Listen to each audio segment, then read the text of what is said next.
My friend Justin.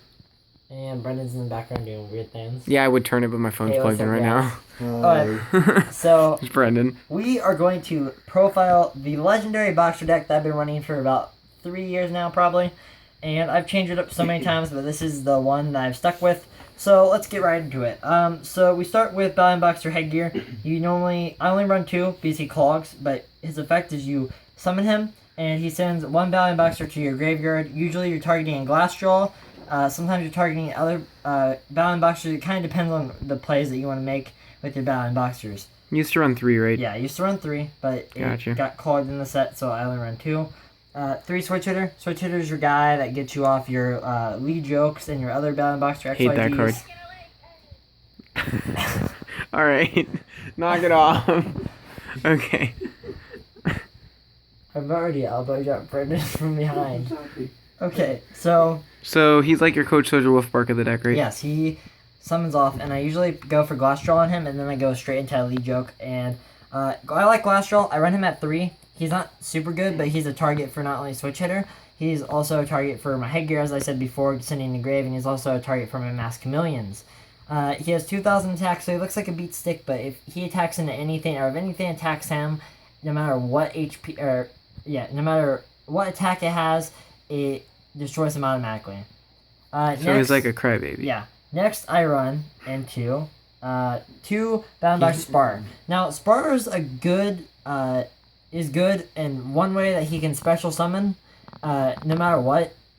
For the most part. So he's like a Photon Thrasher, kind of. He's like a Photon Thrasher, but the problem is that you can't battle the turn that you special summon with him. So but he will let you bring out stuff that's not Boxer, unlike Switch Hitter. And this is a new one for Battlin Boxers. I run Battlin Boxer Shadow, and its effect is I run 2 of him, so during your main phase, you can detach 1 XYZ from Battlin Boxer XYZ, so like Elite Joke, or the other guy, which I can't remember his name. Special summon this card from your hand. So it's basically like a Spar, but for XYZs. Nice. Next is my favorite card in the deck, my 3 Masked Chameleons. It is probably the most expensive monster I have in this deck, but is one of the best tuners, especially for level 4 power decks and level 8 synchro decks. Masked Chameleon, so when you summon him, he brings out a special summon 0 defense position monster in defense position. So it combos with those Glassjaws? He combos with Glassjaws, and he also combos with my 2 Photon Thrashers that I also run. Nice. I like having Photon Thrasher. He's good in the deck at 2. You don't always get him off, but when your opponent has a swarm of monsters and he wiped your board, let's say a Dark Hole or a Rogeki or something crazy like that. 21 beat stick? It's a 21 beat stick. It's a special summon, and you can still do your normal summon. And you can search it with Rhoda too, and he's a warrior for like Excalibur and stuff. He's a really, really good add-on on this. Next, I run 2 Max Cs. It was in the meta for this deck that I built off of the deck profile. Max C is good against a lot of decks that special summon a lot, especially things like I run Infernoids, Brian runs Fire Fist, Brendan really doesn't special too much. But how do you feel about them JDs? Ugh, they're awful. But the Max Cs are pretty good. I was just using them in my duel that They're actually at 2 now, so I mean... I was dueling with Brian with them. Amount. I picked 2 of them up. They're pretty expensive, but they're a pretty good card for most circumstances. And that will wrap up all of our monsters. Nice. Next, we will go into spells. I run a decent amount of spells in this. I know some decks don't. Staple 3 MSTs. So how do you feel about MST? Because a lot of people have been running 2 at least, so they don't get it too much, but some even 1 because they don't feel like in the very first game it's needed. They side it. Well, my thing is, and personally, I'd like to pick up a Twin Twister and maybe run 2 MSTs and a Twin Twister. Nice. But that's ditch those Glassjaws. That's more of a thing that I kind of want to do with figuring things out next time I hit up the mall. Next time I have a little bit of money on me. Yeah. But MST's been good in this deck forever. It's always been a staple card. I've always used it.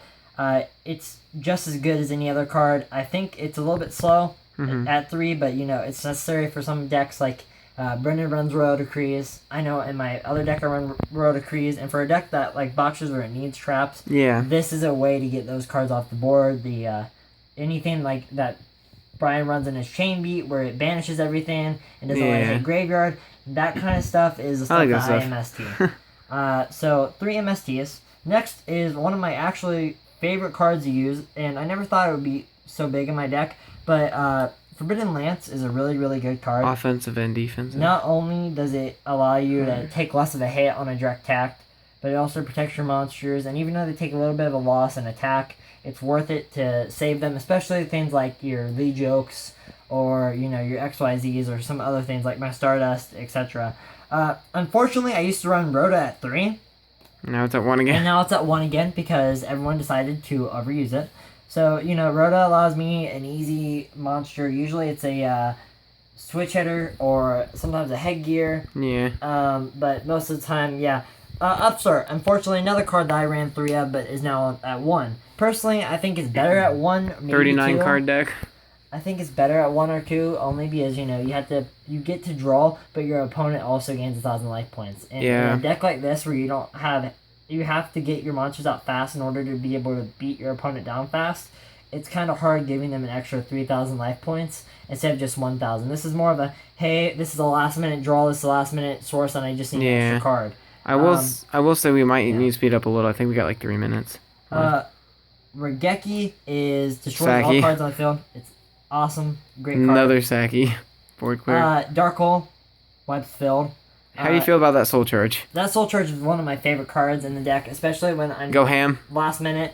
Yeah. I'm sitting on life points. I just special summon crazy amounts, and I bring back all my XYZs, etc. That wraps it up for spells. Bottomless, staple.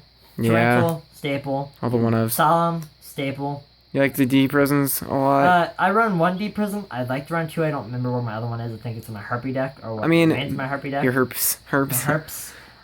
But the cards don't hit grave, so it's pretty good. Dimensional's still a really good card.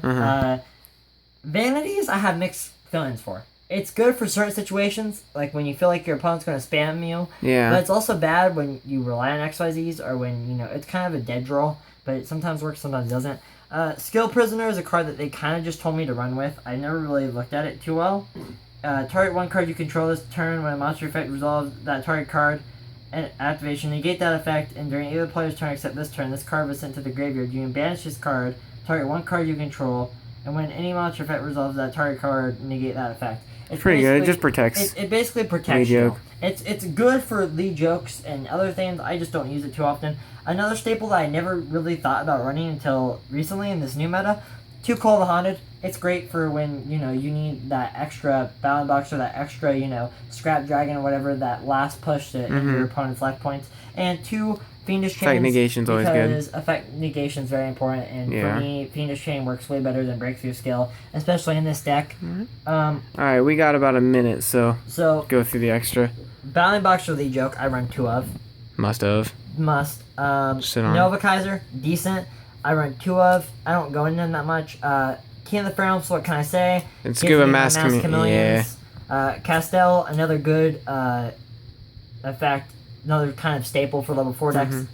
Anarch, at this point, he's a staple. Yeah. He's cheap enough where if you don't have an Anarch in a level 4 deck, you really need to buy one. Dark Rebellion XYZ Dragon, he's decent alright. card. Abyss Dweller, same thing, decent card. Maestroke, pretty decent. Yeah. He's pretty decent. Yeah, and then these are your level 8s. And then Crimson Blader for my Mass Chameleons. JD, stop JD, Not really my thing. Thought Ruler is okay, I don't really go into him. These are the 2 I go into. Scrap Dragon and Stardust, because I love Stardust. He's great for keeping your board safe. And I love then Scrap because he's great for getting rid of Pop stuff. Lee Joke. Popping Lee Joke.